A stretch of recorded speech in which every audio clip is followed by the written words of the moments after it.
Sa tag-ulan ng Agosto, tatlong matalik na magkaibigan, sina Jules, Mari, at Tomas, ay naglakbay patungong isang liblib na baryo sa Ilocos Norte para sa kanilang college thesis tungkol sa mga nawawalang alamat ng Hilagang Luzon.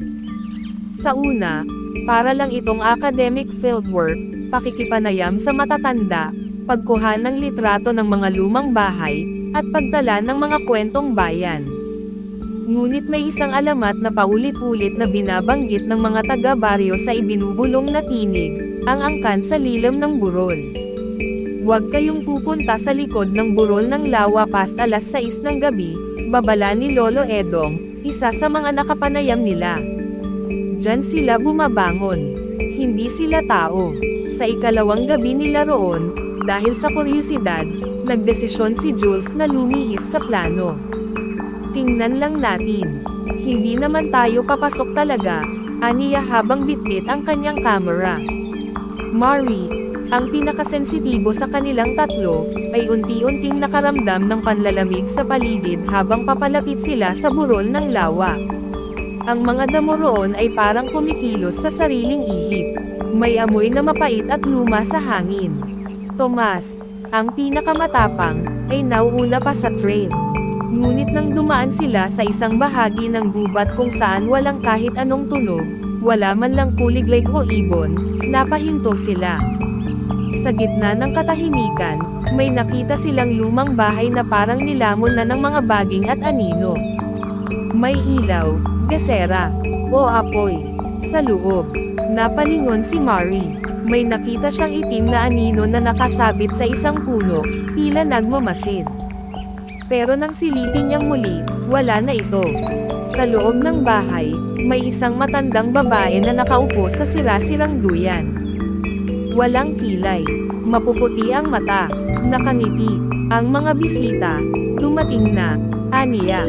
Alam kong darating kayo, taga Maynila, naghahanap ng kasinungalingan. Pero ang katotohanan, naririto. Napaatras si Jules, ngunit bago sila makalabas, umalangaw-ngaw ang isang sigaw sa labas. Isang matinis at hayop na tinig, hindi galing sa tao. Nang lumabas sila, nakita nilang si Tomas ay nawawala. Hindi na bumalik si Tomas nung gabing yon. Hindi rin siya nakita kinabukasan.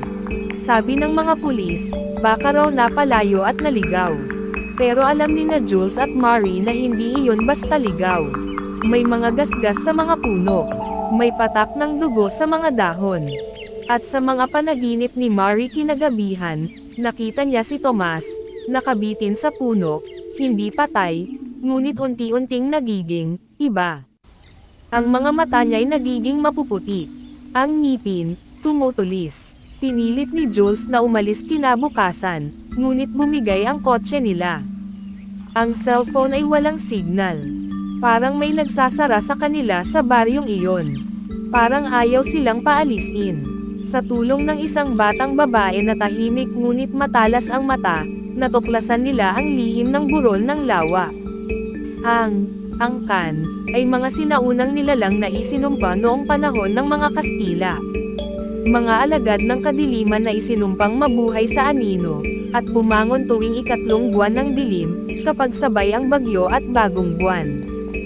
Ang nakakatakot, ngayong gabi raw ang simula ng ikatlong buwan ng dilim.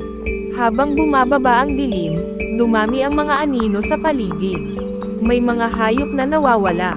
May batang nakita si Mari na kinakaladkad sa likod ng eskinita ng isang nilalang na parang tao pero masyadong payat, masyadong mahaba ang mga kuko. Dito nagsimula ang laban, sila na ang sunod na pinupuntirya ng angkan.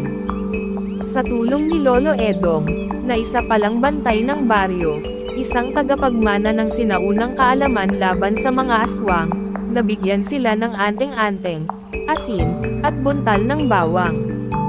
Ngunit isa-isa, bumabalik ang mga nawawala, hindi na tao. Si Tomas, muling nakita, pero hindi na siya. Siya ay kasama na ng angkan. Dumating ang hating gabi. Pinagtagpo sila sa gitna ng burol. Jules, may hawak na apoy mula sa kahoy na binandisyunan. Mari, nagdarasal ng sinaunang orasayon habang umiiyak. Ang angkan, mga nilalang na nilikha sa puot, gutom at kadiliman, ay pumalibot sa kanila. Ngunit sa huling sandali, ginamit ni Mari ang panaginip na paulit-ulit niyang nakita, ang puno kung saan isinumpa ang angkan. Tinagpuan nila ito, sinunog, at inialay ang huling dasal. Sumigaw ang hangin, kumulog, at unti-unting nawala ang anino. Isang linggo matapos ang insidente, nakabalik sina Jules at Mari sa Maynila. Ngunit dala-dala nila ang marka ng karanasan. Sa kanilang mga panaginip, minsan, may isang matandang babaeng walang kilay na nakangiti sa dilim. At sa bawat bagong buwan, nararamdaman pa rin nila ang kilabot sa likod ng batok. Dahil ang angkan ay hindi basta napapatay. Sila'y natutulog lamang. At muling gigising, kapag handa ka nang muli silang hanapin.